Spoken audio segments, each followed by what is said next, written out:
Hello everyone, welcome to my channel Pharmaceutical Concepts.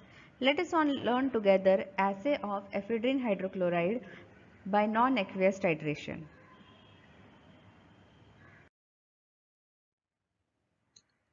This is the structure of ephedrine hydrochloride and we will be following the procedure given in the monograph of Indian Pharmacopoeia 2018 for the assay of ephedrine hydrochloride. Now if we see the procedure, it says that we have to weigh 0.17 grams of the substance, that is ephedrine hydrochloride. We have to add mercuric acetate solution to it. The solution has to be warmed gently, then add acetone, which is a solvent, and mix. And the titration is performed with 0.1 molar perchloric acid. And indicator used is methyl orange, that is also in acetone as an indicator. Okay. Now, since the method is non-aqueous titration, okay, the solvent which is used is acetone, even the solution of indicator is prepared in acetone. So there should be absence of water basically. Okay, the weak acids and weak bases which do not give sharp endpoint by acid base titrations in presence of water which do not give sharp endpoint, such weak acids and bases are analyzed by this non-aqueous titration. Okay, so this assay is an example of titration of hydrohalide salts of amine. Okay, so if we see the structure, we can see this amine also there and this HCl also. Okay, so that is ephedrine hydrochloride. The halide ion is too weakly basic to react quantitatively with perchloric acid in anhydrous acetic acid. The perchloric acid solution which is in the burette as a titrant, okay, that perchloric acid is also prepared in glacial acetic acid.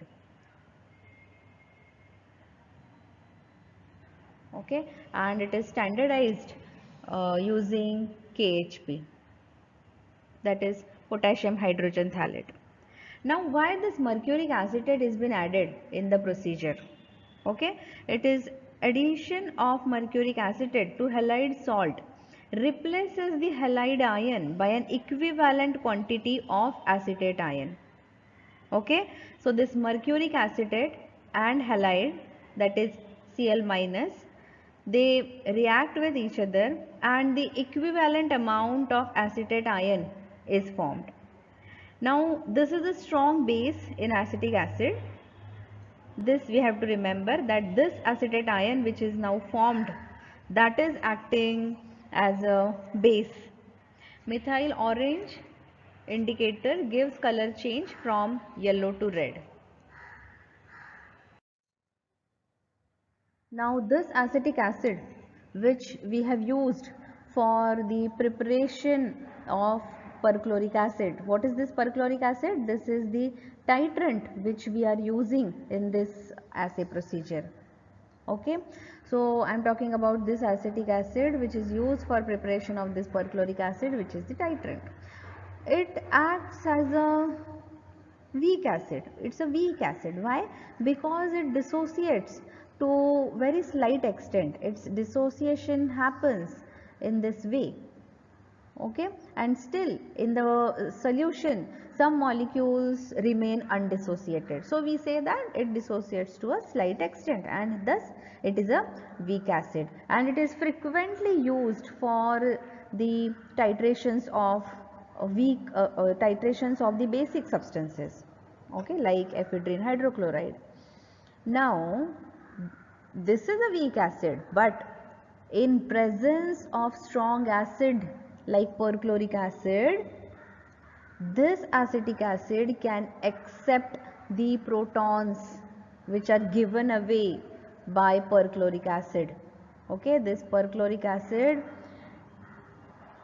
since it is a strong acid, okay, it gives away its proton, and that proton can be taken up by this acetic acid, and thus here it acts as a base.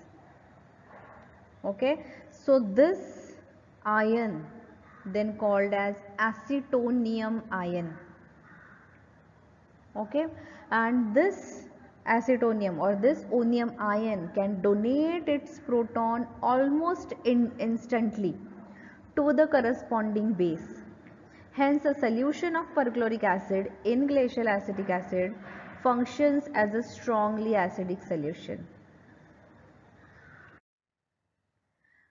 So just now we have seen what is happening in burette.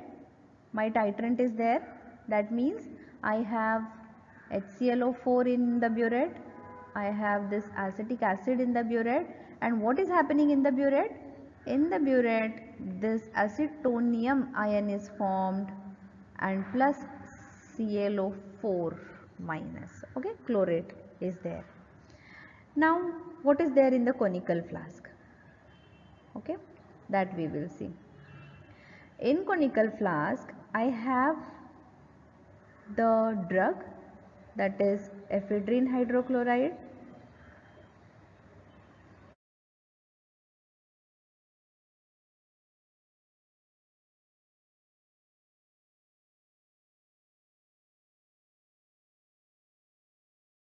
Now the mercuric acetate which we have added, okay, in the conical flask, this is the mercuric acetate which we have added in the in the sample solution.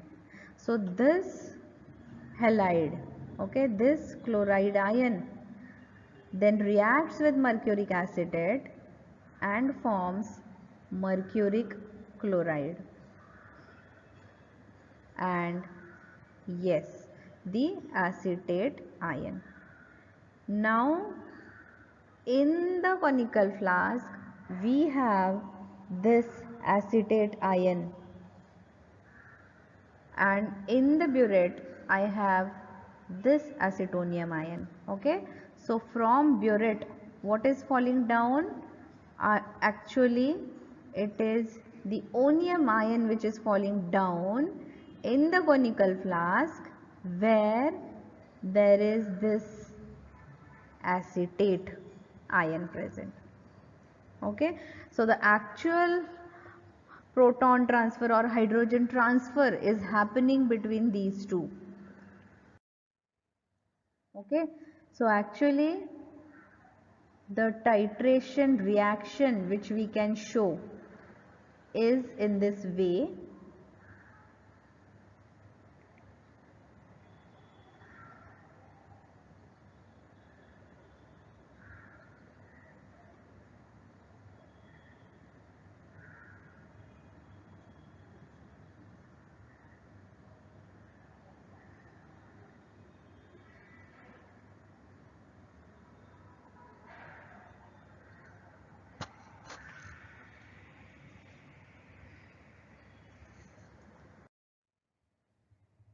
Now the next extra drop of the acetonium ion falling from the burette in the conical flask, okay, that will make the solution acidic, because basically this is acidic. Okay, so this acetonium ion is falling in the conical flask and it is reacting with the acetate ion, okay, which is acting as a base. Once this neutralization is complete, next extra drop of acetonium ion in the flask will make the solution acidic, and at that moment this methyl red or methyl orange indicator which we have added, that will change the solution color from yellow to red, and whatever burette reading we will get over here, that will be substituted in the factor, and the amount of the drug present in the sample solution can be then calculated. I hope you have understood the procedure. If you have any doubts, you are free to write in the chat box or in the comment section. Thank you very much, and stay tuned on my channel Pharmaceutical Concepts. If you have not yet subscribed my channel, please do subscribe. Thank you very much. Have a nice day.